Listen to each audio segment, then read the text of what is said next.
Good afternoon. Let me start. First of all, thank you guys for coming here for the fall 2015 Civil Rights Hispanic Heritage Month lecture series. Before I introduce our distinguished guests, I want to just take a few moments to acknowledge some of the kind folks who have supported my idea of civil rights and human rights here at the university. First and foremost, I'm Dr. Jack Miller. I know I saw him somewhere around. President of the university. Obviously, I want to thank Mr. Miller. Office of Public Policy, Steve Kligler. Let's give a round of applause because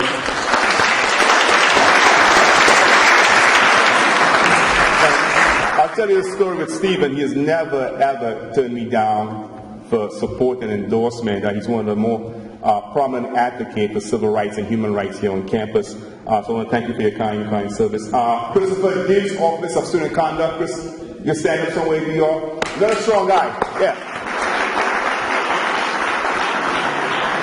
Alumni Foundation, Chris Gallagher, I know he was here earlier, he left. And the School of Education Dean Michael Alfano, I know I saw him earlier somewhere around. Michael, you around? So disappeared, Michael Alfano. And the Committee for the Concern of Women, Ms. Myrna Garcia Bowen, I saw her earlier today. So I want to thank you again, obviously, for supporting diversity education. Professor Kathleen Bankley, I spoke to her earlier today. I know she's sick, but I want to thank our Criminal Justice Department. And last and by no means least, let me just thank the law firm of Day and Pitney. Mr. Ashley, can you stand up? Just 1 second, guys. Let's give these guys a round of applause.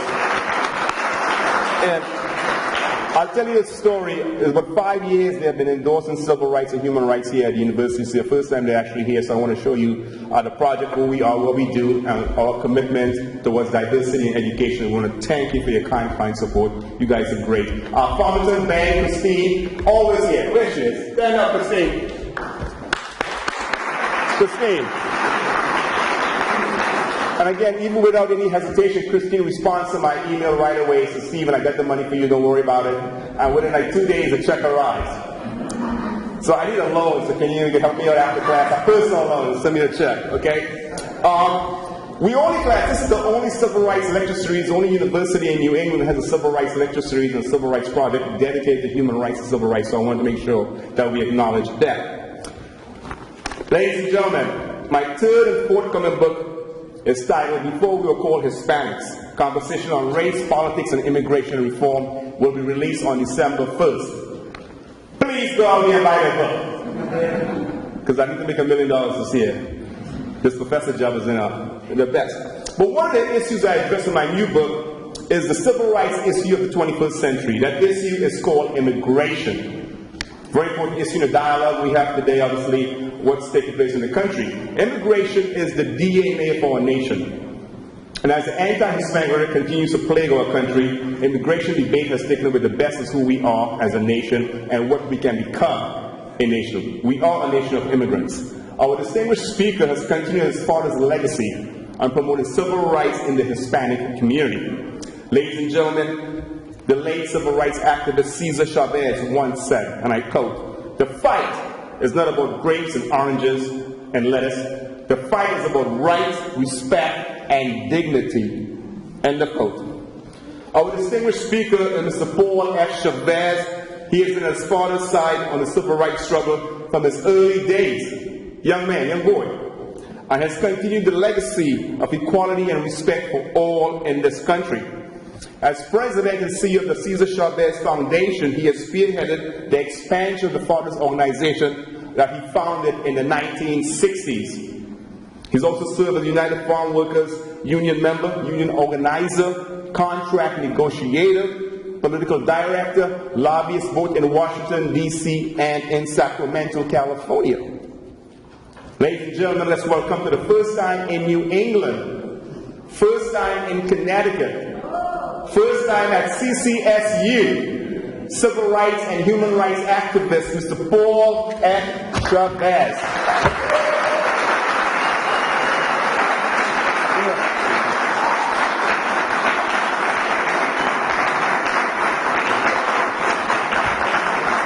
Thank you for that introduction. I had to bring this guy with me on the road, huh?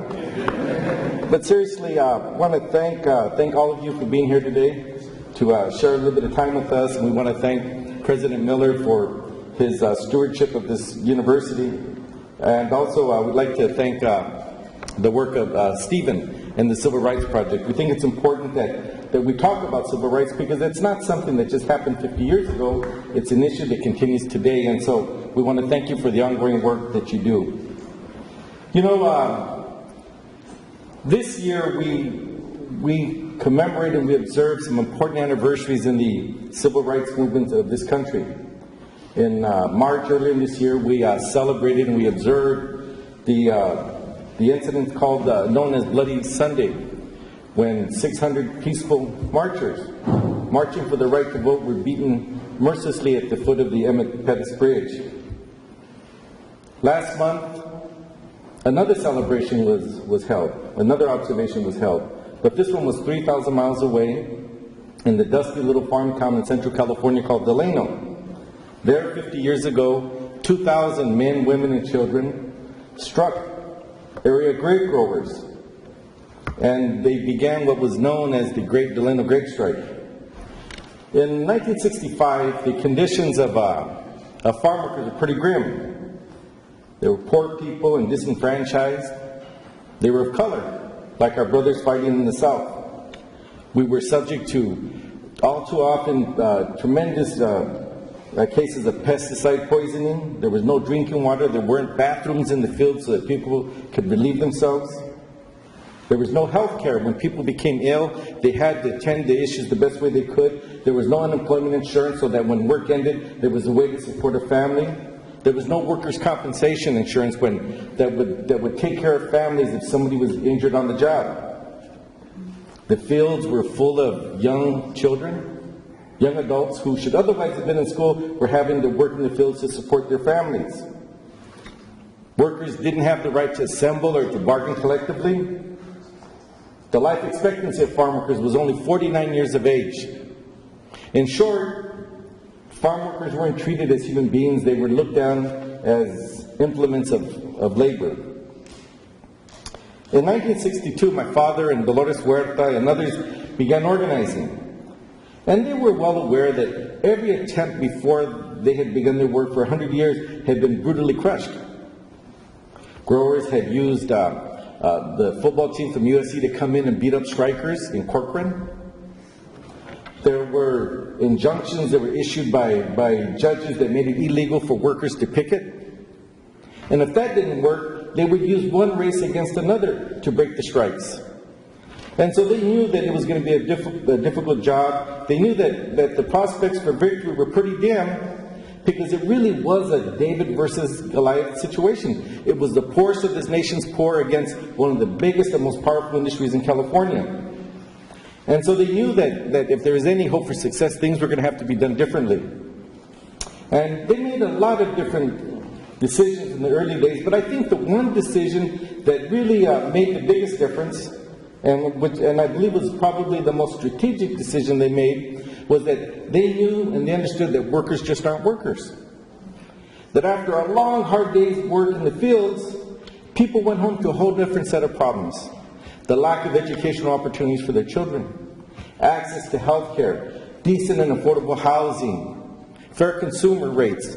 And so they knew that these problems just didn't exist in the workplace. But they also understood that we faced a whole set of problems because of prejudice that existed, because of where we were from and the languages that we spoke and the color of our skin. And so they knew that it would take more than a union, it would take a movement to address these needs. Now, if we take a look at my father's life and work, and I think you'll get an idea of where his inspiration came from, you'll see that his story really isn't that different than the story of many people, many immigrants to this country, many working people, many poor people. My father was born in the United States, outside of Yuma, Arizona, on the border of the United States and Mexico. His parents came to this country in the 1900s, and they had a little homestead.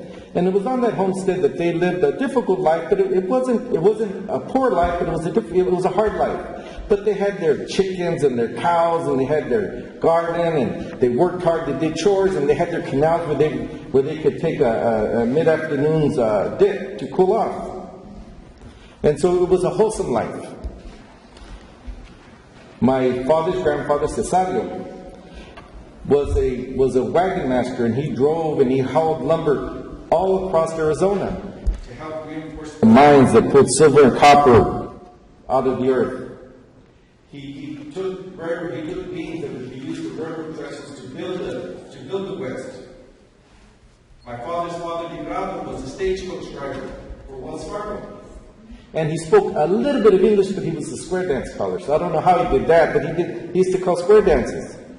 My tío, my uncle Andres Arias, talked about as a young boy growing up in Tombstone, Arizona, talking about the shootout at the OK Corral.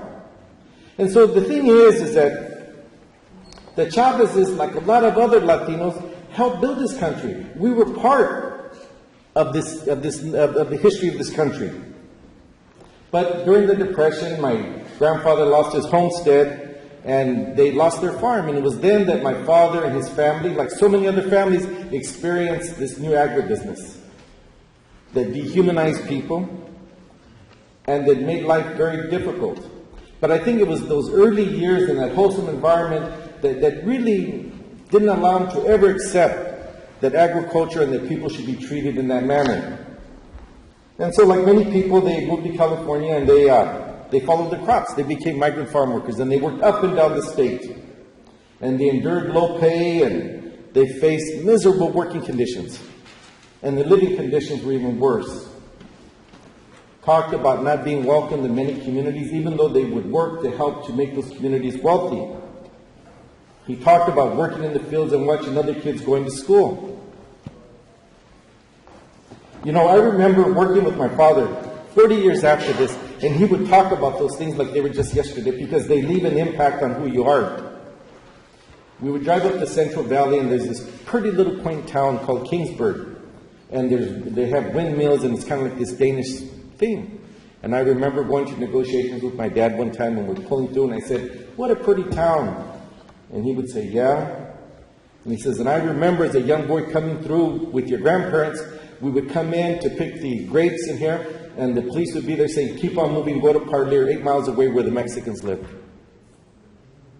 That's how he remembered that town and those windmills. Other times I can remember driving up the San Joaquin Valley and coming across really picturesque riverbank, the San Joaquin River, with picnic tables and saying, "Oh, what a nice place for a picnic." And he would say, "Yeah."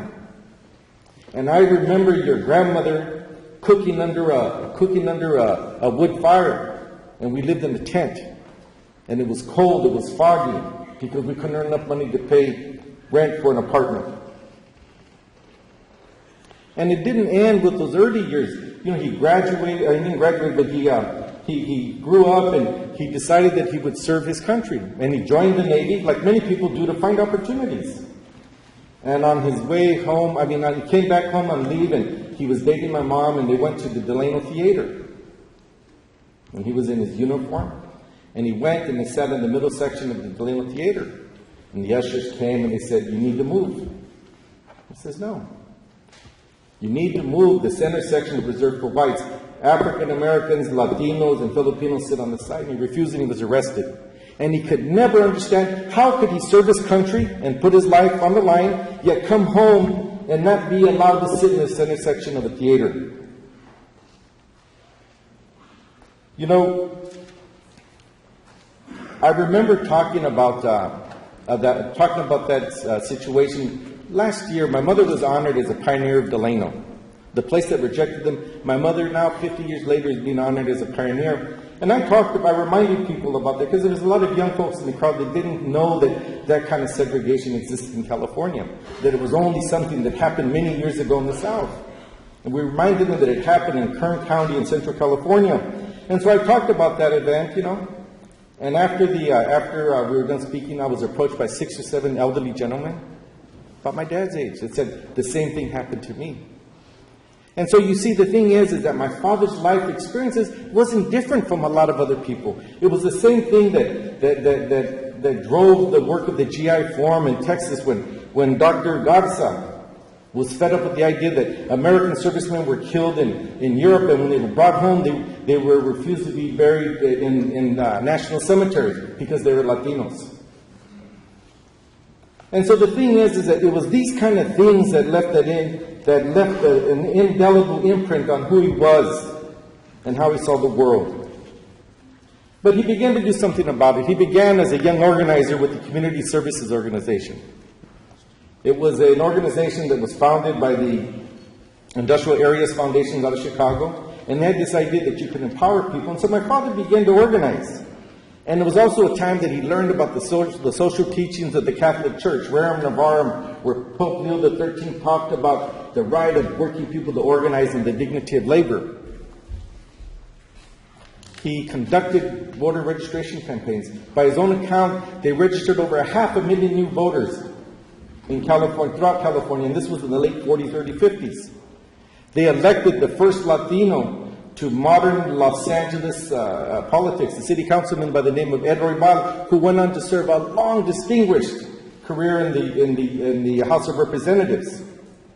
They organized chapters up and down the state of California, empowering people, addressing the issues that affected them. Issues like police brutality, a big issue. You know, my father grew up and he was a zoot suiter. He wore the baggy pants and the baggy shirt, and he was a pachuco. And, you know, I remind people that if my father was a young person today, he would be wearing a hoodie, because that's who he was. And so, for him, this work was very personal. I remember once he was asked, Caesar, what is this political ideology that sustains you during these difficult times? And he looked and he said, it's not that. It's personal. It's personal. I have a score to settle. And so, when he set about doing his work, that was his motivation. You know, in 1962, after 10 years of working with the Community Services Organization, it was the best paying job that he ever had. You know, farm workers like parents in other industries, whether you work in the mines or a factory, you all want your kids to do something better. You want to get out of where you're at. And so my father was lucky. He got out of the fields and he was working for CSO and he was making community change and he was working in places like East Los Angeles and San Jose and Riverside and urban centers. And I remember seeing pictures of him and he had his little skinny Clark Gable mustache and a Brooks Brothers suit. He was driving a Volvo. How many Chicanos were driving Volvos in the late 50s? And so he was well on his way to a different life. But he always had that little thing that bothered him every time he drove by those windmills and looked at those rivers. He had a score to settle. And so what he did was he gave up the best job he ever had and he returned to the fields. Now, he just didn't do it on the spur of a moment. He was very calculated. He was a studied man. He did a lot of research and he looked at what worked and what didn't. And again, he knew things had to be done differently. And he figured that what we needed to do was we needed to build an organization that addressed the social needs of people. And then we would build an organization and we would build a union that had a treasury and a membership that could withstand the rigors of a strike.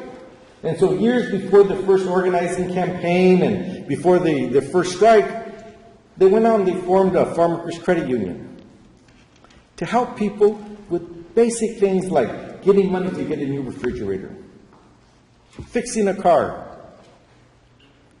And they helped people in that manner.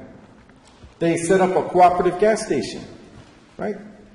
The idea is that farm workers had to drive their cars to work, and if your car was broken, you couldn't support your family. And so what they did was they found a mechanic, and they found a gas station, and they sold Huelga gas, which is striker gas, and they fixed cars, and they sold people cheap gas. And they helped them provide for their families. You know, the issue of burying people with dignity is an issue that has been around for many years, and it continues to be a problem. They set up a burial program where members could bury their loved ones with dignity. And so what they did was they addressed the needs of the community by taking care of those basic human needs that we all have and building a relationship that would then be turned into the work of a powerful union. And so they went about their course of organizing their union, but on September 8, 1965, Filipino workers went out on strike under the leadership of Larry Leon. They had struck for higher wages in Southern California and they received increases, and when they got to Delano following the crops, the Delano growers refused to pay the $1.40 an hour that had been won down in Coachella. And so they went out on strike, and 8 days later, the organization that my father and Dolores Huerta and others found joined in suit. And it was the first time that Latinos and Filipinos had joined together to combat the ills of agribusiness. And what ensued was a 5-year epic struggle that really changed the course of history and established the first enduring union for farm workers. But also, it gave hope to millions of people who had never set foot on a farm, gave them hope that if the poorest of the poor could take on the biggest and the most powerful industry and prevail, they could do the same things. They could do it here in Connecticut, they could do it in Texas, they could do it in Colorado, they could do it in Chicago. Also, what it did was, by calling people to action, it really did spur millions of people to newfound social, civic, and political action. It's amazing how many people we talk to nowadays that talk about cutting their teeth on a UFW picket line, boycotting grapes. Going from the mayor of Chicago, right, to investment bankers that we work with nowadays when we do affordable housing. And so it really did have impacts beyond the fields. Now, I talked about that they knew they had to do things differently. Some of the things that they had to do differently, some of those strategic things that they did that brought success were kind of foreign to the House of Labor during that time, but not at all to the Civil Rights Movement. You know, nonviolence. In the past, many strikes were known for busting scabs' heads and, taking care of business that way. And he talked about that, our fight isn't about grapes or oranges. It's about respect. That, yeah, we can beat the hell out of people, maybe scare them, and they can sign a contract, but they still won't respect us. He goes, we're going to fight non-violently, we're going to earn their respect, because when they respect you, then they'll pay you a decent wage and they'll treat you like a human being in the workplace. And so they refrained from using violence, and we followed the tactics of Gandhi where he set a nation free from colonial powers. We looked at the work that was happening in the South, and we were inspired by the bus boycott, and we saw that it could work. And so we did the same thing with the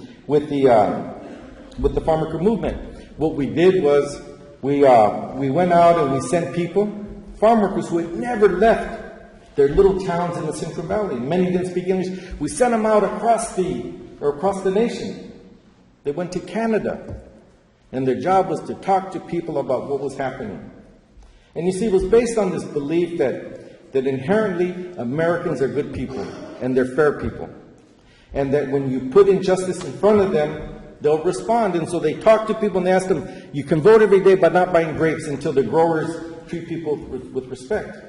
And by all accounts, on a Harris poll that was taken in the 70s, 17 million people had joined the call of farm workers to boycott grapes and lettuce.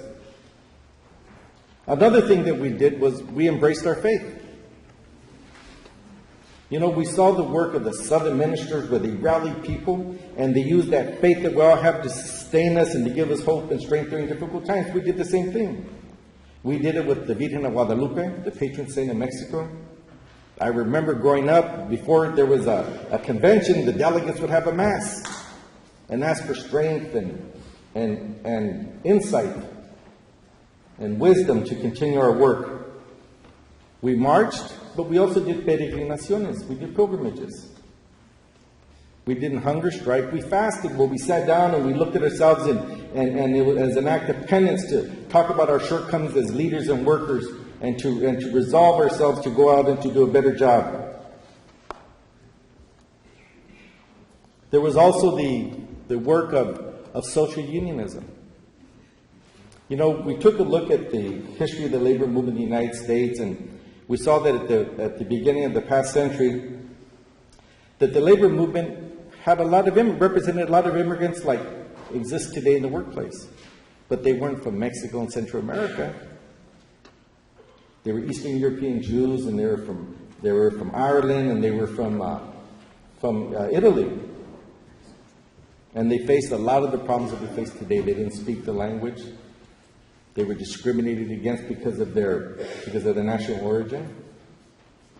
And so what the labor movement did during that time was that they addressed not just the needs in the workplace, but in the community. And you had great union leaders like Sidney Hillman and David Dubinsky from the needle trades that went out and established amalgamated banks so that workers had access to that they could save their money with security, but also had access to fair consumer credit.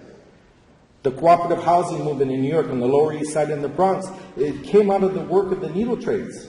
They set up settlement houses and they provided services not just to workers but to their families and children.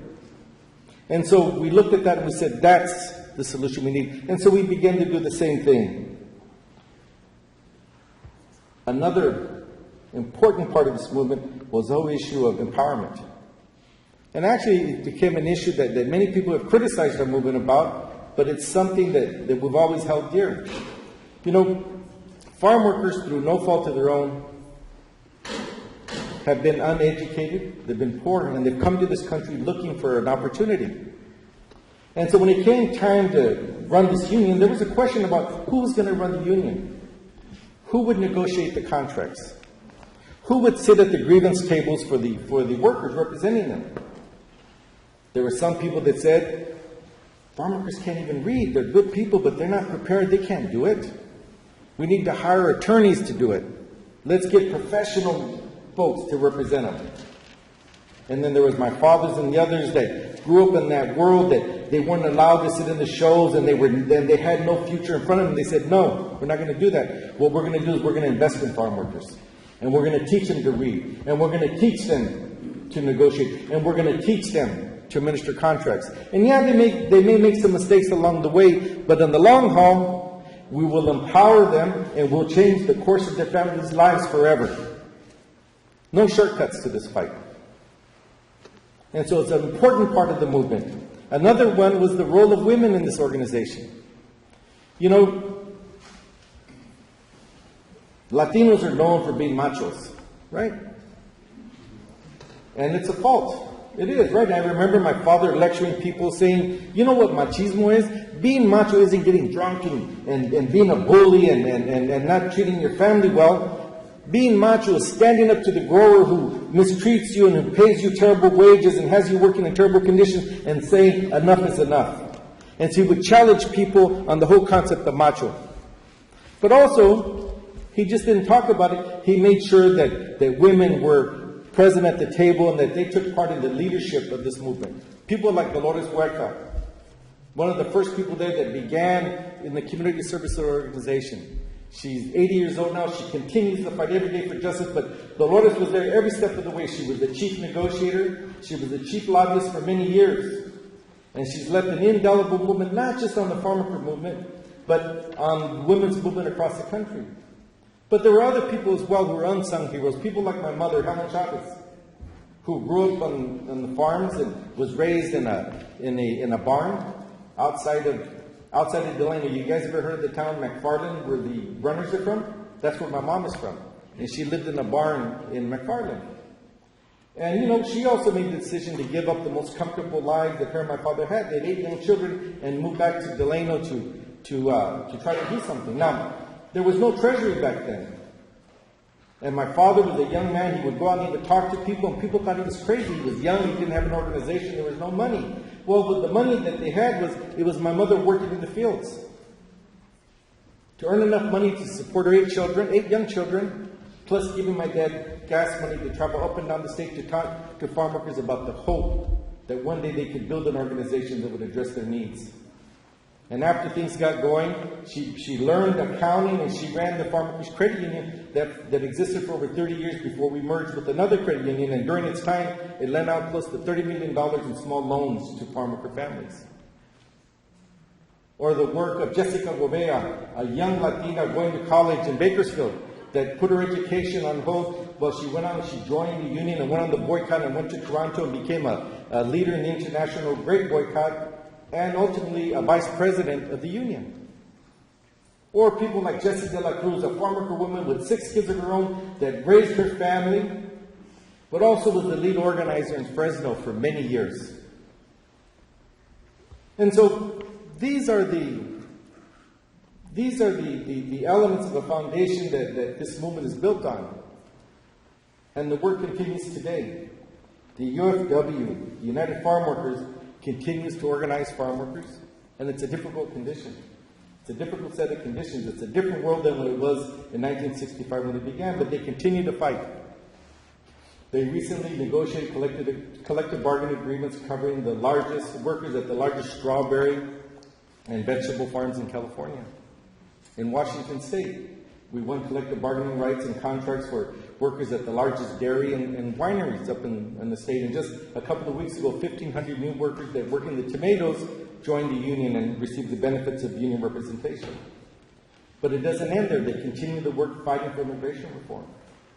We're all disappointed when the Senate bill didn't pass, that the House refused to bring it up. But the UFW worked with agricultural industry to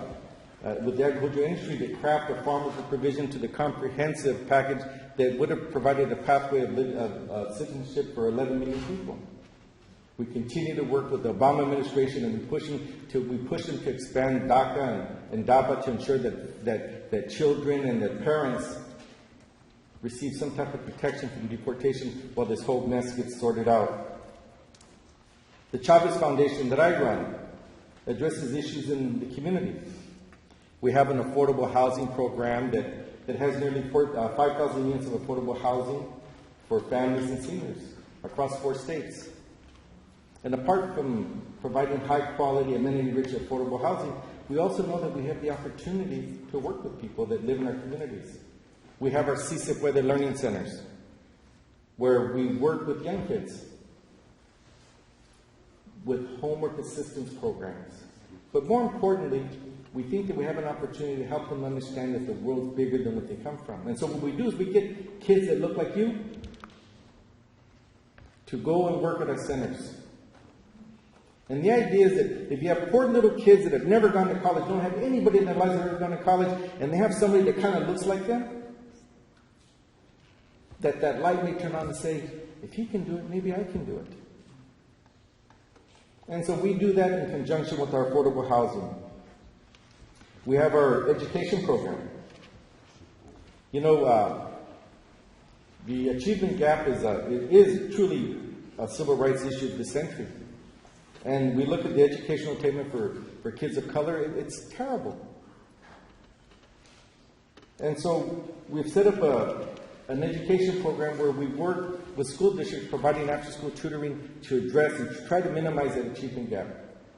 We focus in the area of working with English language learners because we know that if you can't read and write by the time you leave the 3rd grade, you're doomed to failure in the school system. We work with kids on algebra. You know, we believe algebra isn't a mathematics thing, it's really problem solving. And we know that if kids haven't taken and passed algebra by the time they graduate from middle school, chances are they will never attend an institution like this one. And so we work with them to try to bridge that gap. But we also do other things. School districts are facing budget shortfalls, and we have schools that are threatening to end summer school programs. And so we found ways to work with school districts to ensure that summer schools continues. And so the Cesar Chavez Foundation has principals and teachers teaching summer school so that we have a continuation of education during the summer period. We have recovery programs to get kids back on track so they can graduate, and we run migrant programs out of the summer schools. And then we have our scholarship program. You know, we do a lot of work in Arizona, which is really, in a lot of cases, it's that center of that mean, nasty immigration debate with the local sheriff and the politicians and all the things they've done there. And so we have our operations there. And so we partnered with Pepsi and Tostitos to set up the Cesar Chavez Scholarship Fund. And what we've done is, in the last 5 years, we've been able to give $500,000 to dreamers in the state of Arizona to ensure that they can continue their education. And we recently negotiated a new 3-year extension for another $300,000 to continue supporting the ongoing education of kids that were brought to this country at an early age and through no fault of their own are not able to receive governmental assistance for their education. We have our work of the Communications Fund. You know, at the first founding convention back in '62, 130 delegates gathered together to talk about the future. And one of the things that they talked about at that meeting was that one day they would have a half-hour radio show. In Spanish, they would talk about the hopes and the aspirations of farm workers. And it was a pretty lofty goal, right? Considering that we came from no place.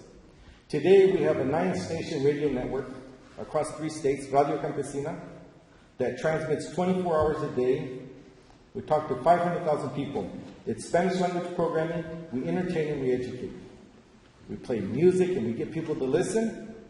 And then once they're listening, we talk to them about the ongoing fight for immigration reform. There's consumer messages. We talk about the rights to organize. You know, what people don't know is that in the Central Valley of California, the number 1 listened to radio station, drive time, isn't Rush Limbaugh. It's Despierta Ya Campesino. It's Open Your Eyes, Wake Up Farm Worker with our host, Pepe Escamilla. That is the number 1 radio show. And so we continue to do that work with the Communications Fund, and then we have the ongoing work of the National Chavez Center.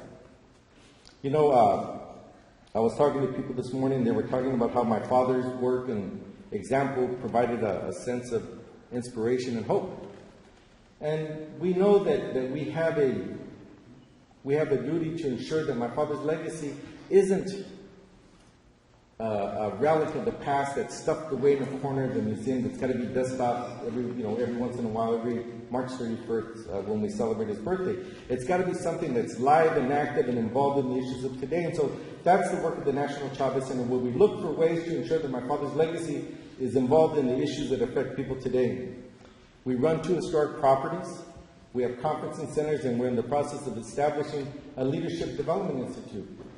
And the hope is that we can bring people from all over the country, not just Latinos, not just farm workers, but people who are concerned about their communities, that we can bring them into the National Chavez Center where my father lived and worked for the last 25 years of his life, where he's buried, and provide them with a curriculum that can create a new generation of leaders so they can go back to the communities, whether they be inner cities on the East Coast or in reservations out in Arizona. They can go back and they've worked for social change. We believe that if his legacy is used in that manner, that's the most fitting way to honor him on an ongoing basis. We also work with the National Park Service. We had the honor of having President Obama come to our facility a couple years ago and establish the Cesar Chavez National Monument. And what he talked about was that it was important to understand that the work of my father and the farm worker movement just isn't part of Latino history. It's not just part of labor history, it's part of America's history, and he wanted to make sure that the agency that's responsible for telling the history of this country takes the lead role in that. And so we work with the National Park System to ensure that that story is told and shared with Americans from all walks of life. You know, during his remarks in Selma, Alabama in March, the president said that it would be a mistake to believe that nothing has changed in the past 50 years. He said that to do so would to deny the hard-won progress, and that it would rob us, each and every one of us, of our capacity, rob us of our responsibility to make this a better country. I think the same thing can be said about the work of those strikers in Delano and the farm worker movement. You know, my father gave this speech in 1984 to the Commonwealth Club of California, real distinguished club in San Francisco. And he talked about his work, but I think more importantly, he talked about his optimism for creating lasting social change. He said, you cannot uneducate a person who's learned to read. You cannot humiliate a person who feels pride. And you cannot oppress people who are no longer afraid. We've seen the future, and the future is ours. Thank you all very much, and si se puede.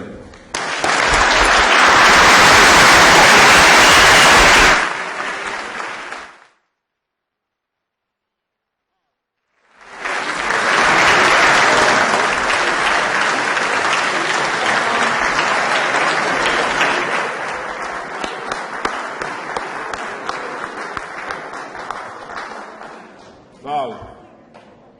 Farm workers, civil rights, and human rights, all in one. But before I open the discussion up for questions, I have a statement here from our governor, and I'm friends with the governor, but he never seems to show up to any of my events. I'm not sure what the relationships look like, but I have a proclamation from our governor. Let me just read a couple of words. On behalf of the state of Connecticut, Governor Dan P. Malloy, Governor, I take great pride, in honoring and recognizing Paul F. Chavez on the occasion of Hispanic Heritage Month at CCSU. Let it be known today, October 22nd, 2015, Paul Chavez Day, State of Connecticut.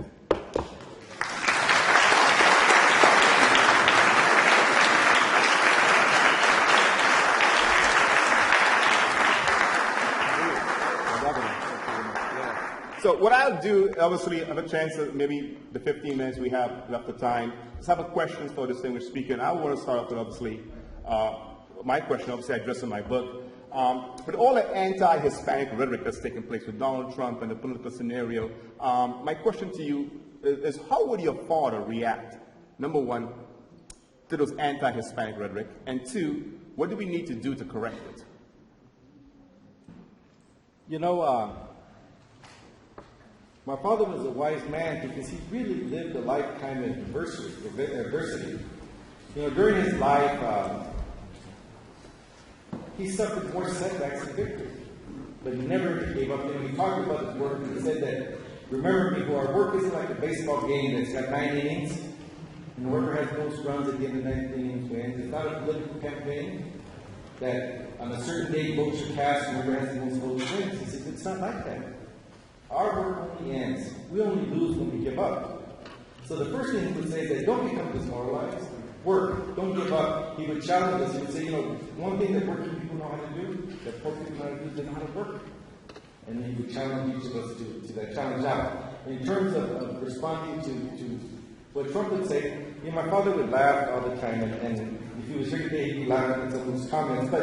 But what he believed, and I think it's true, is that he'd remind us that the best organizers for union, the best agents for change, are those people that do ridiculous things and say racist things that get people to action. You know, in California, we went through this not too long ago. We had a governor, Pete Wilson, that began to do and say many of the things that we're hearing on a national level. During that time, California was up for, every year was a big fight. Who was going to control the governor's mansion and the legislature? By the time Pete Wilson was done, what had happened was that Latinos registered in numbers that had never been seen before. They've involved in political action. And we haven't had a Republican governor since Schwarzenegger came, and even him, I think he was part Democrat. But the point is that what he did was, through his antics, he created an activism that we hadn't seen before in California, and I expect the same thing will happen here. So he says what he says, now it's incumbent on us to go out and prove him wrong. There you go.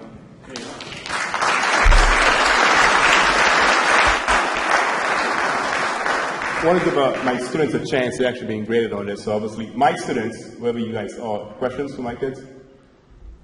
Hard questions to the professor, okay? Go ahead, Connor. Just stand up. Here we go. Who are some of your biggest role models or inspirations growing up? Biggest role models, inspiration growing up.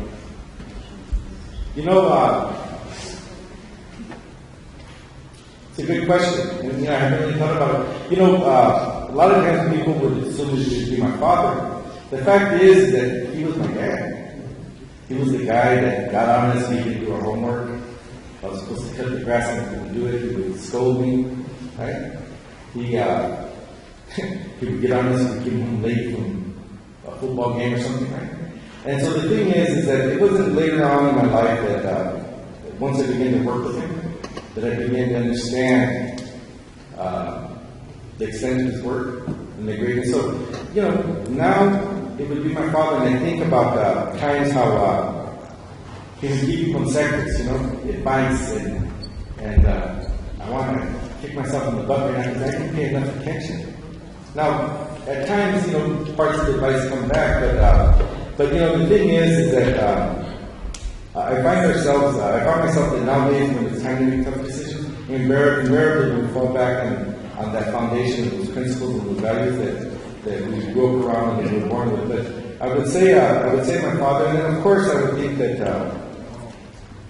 I would think that, I talked about some of the labor leaders. There was a labor leader by the name of Walter Luther, who was the head of the UAW, who believed that unions had to be active in the communities. And so apart from leading the United Auto Workers, he also worked with communities throughout the country. In California, he started the Watts Community Union to address the issues of inner city African Americans, to address issues of joblessness and the opportunity to participate fully in their communities. He set up the East LA Community Union to work with Latinos in urban centers in East Los Angeles, and he set up the National Farm Pacific Center, which is today called the Chavez Foundation. So I would believe something like Walter Luther that had that vision to understand that unions places both in the workplace and in the community. Very interesting folks. Questions? Thank you again for time. What was one of your most memorable speeches for Watts? Speeches. I'm still over the I hope CCSU, I hope this one goes out. Come on. You're talking about those speeches. Mine? Yeah. Oh, you got me central. Come on. Of course, today's right. I don't know. I think that's probably a question for the people to ask, the cats, I should say. Go ahead. Could you talk about, first of all, thank you for being here and talking about your dad's legacy.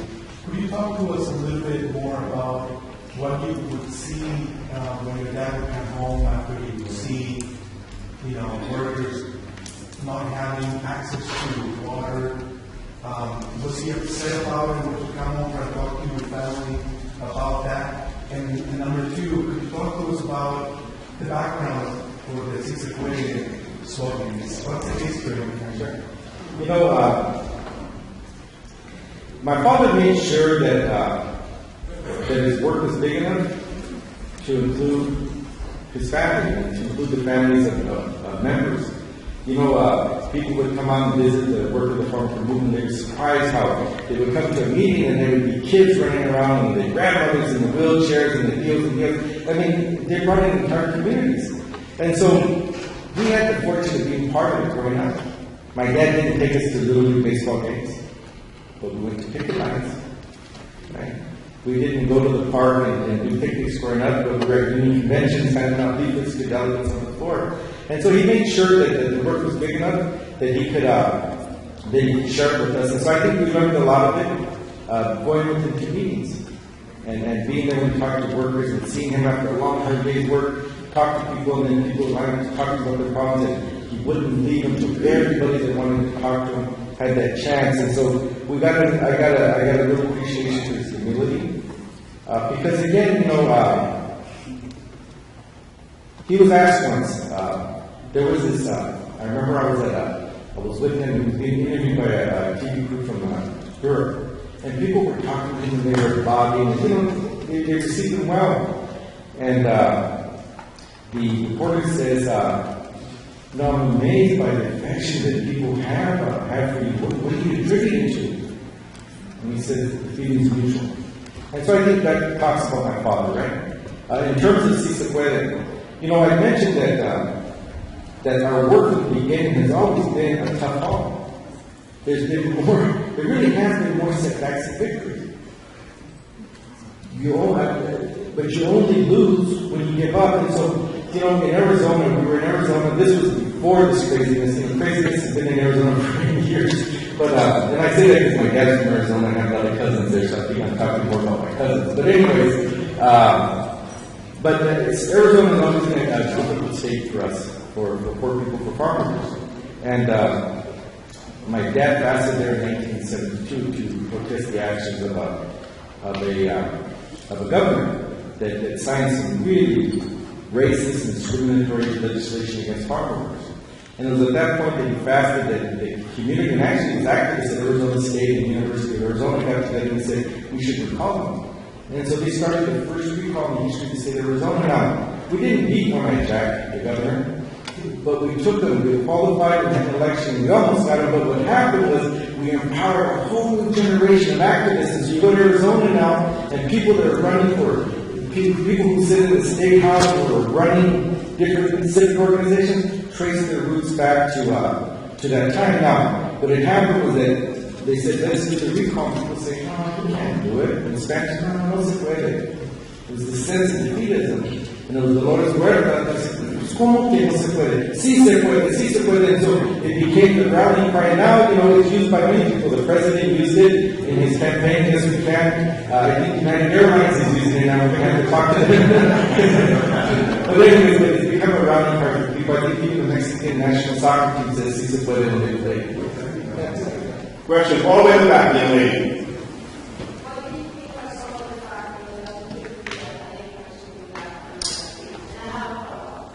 What are the factors that contribute to the achievement gap among the team? Very interesting question. There's probably a whole list of them, right? And I know that our education fund is currently involved in some planning about the future, how we intend to play a role. What we've seen, and I don't know, and I would ask you the same question, help us understand it. But based on what I know today, we've seen that if kids can't read and write, that they have to. At an early age, they fall behind. So it seems to me that English, proficiency in English language arts is key. It's a basis for learning as you move up the ladder. But I was talking earlier to a gentleman here. We're thinking that we probably need to be more involved in early childhood development. To work with kids during those really formative years before they enter the school system. And then there's also a real strong urge to go out and do some parent organizing to ensure that parents are equipped to go out and advocate for their kids. And so, and I know that it's a much bigger issue than that, but those are areas that we think we can make a difference in understanding. And why do you think the gap is wider and the same as Well, I'll tell you what I do know for sure. It's not because some people are smarter than other people. It's not. It's a question of opportunity, and the opportunity comes in many different ways. It's what kids learn at the dinner table. It's the environment the kids have to learn in. How do you learn if your stomach is growling because you don't have enough to eat? Those are all the issues that affect it. So the gap I'm not sure. I mean, there's many factors to it, but what I will tell you right now is it's not based on the color, on the basis of somebody's color or the national origin and language spoken. It's much more profound than that. Question,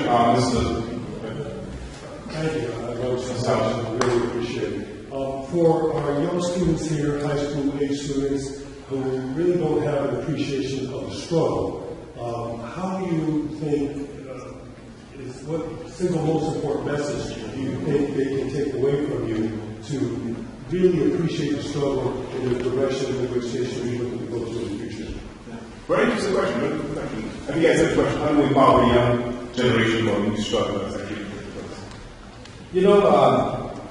one of the things that we do with the Chavez Foundation is we want people to understand that my father was a regular man. He wasn't born to a family that was wealthy. He didn't have a silver spoon. He wasn't born with a silver spoon. He never owned a house. He never had a brand new car. He only went to the 8th grade, and then he had to stop working to help support his family. But he showed us that if you care and if you get involved at the local level, you can make a difference. He showed us in his work with the CSO when we get into community organizing. Sam Linsky, a great proponent of community organizing, and my father clashed. My father thought that the way he helped people was by helping them with their most basic needs, and he had some other ideas that were also pretty valid, but my father said, no, you got to help people translating forms. You got to help them making that phone call. You got to go with them to do this appeal. You got to go with them when their kids are beat up by the cops. And so what he did was he found a lot of different ways to get involved on a daily basis to address the needs that people have. Now, what can kids do? What they can do is they can go out and they get involved in their communities. There's people that don't have enough to eat. You can go work in a soup kitchen, right? There's kids that have problems reading. You can go and help them read. And so the thing is, there's no shortage of things you can do. And if you think something is too big, if you think it's too political, then go out and be active in your church, in the affairs of your church or your community. And you can make a difference because because we can all make a difference. We all have it within us to make a difference, and you decide at what level you want to play. And so I would remind people that we all have it within them to be agents of change. I get community engagement. I think I stress in all my classes at the university. I have just two more questions. Any more questions for my students? Last question. Go ahead, bro. Hi, my name is Matt. I just wanted to ask you, given the growth of the Hispanic population in this country, we now are the swing vote in presidential elections to come. Do you believe that we as Hispanics are up to the task in steering this nation in the right direction, regardless of what we may want as a people? And do you believe that we accept this responsibility and acknowledge the immense responsibility that it is? Have you read my book, bro? December 1st, 1995. Fine. Yes, of course we are, right? You know, what happens is that there's this idea of being disenfranchised, and when you're disenfranchised in social, and political, and economic circles, then you have no reason to participate. But once people have that enfranchisement, once they're part of the communities in which they live, once they can fully participate, then people will rise to the challenge. And so we've seen it with other folks. Latinos are no different. You know, what's going to happen, though, is that, you know, we're not a monolithic community. Right? There's different interests within the community. And I think that that's part of growing up politically. You know, in California, I was a political director, and I can remember 1983, a long time ago, right? And I was in Sacramento, and I remember I was lamenting on how, man, there's just not enough, things aren't happening quick enough. There was 5 Latino legislators in both houses of the legislature, 2 senators and 3 assemblymen. And I was like, I was angry, I couldn't wait for my dad to laugh and say, mijo, times have changed. It's happening, because, you know, he's thinking about being thrown out of the show, right? I spoke at the, last year we were doing this movie tour for the movie Chavez, when they had a screening with the Hispanic caucus in California. I was surprised that there was probably 70 legislators. And so I was surprised by how the numbers have grown, but what surprised me even more is that there were 6 Republicans. Right? So the thing is, will it happen? Yeah, it's going to happen. And it's going to grow. And the one thing I do know is that it's not a monolithic community. But, you know, neither is the Italian, neither was the Irish or the German communities.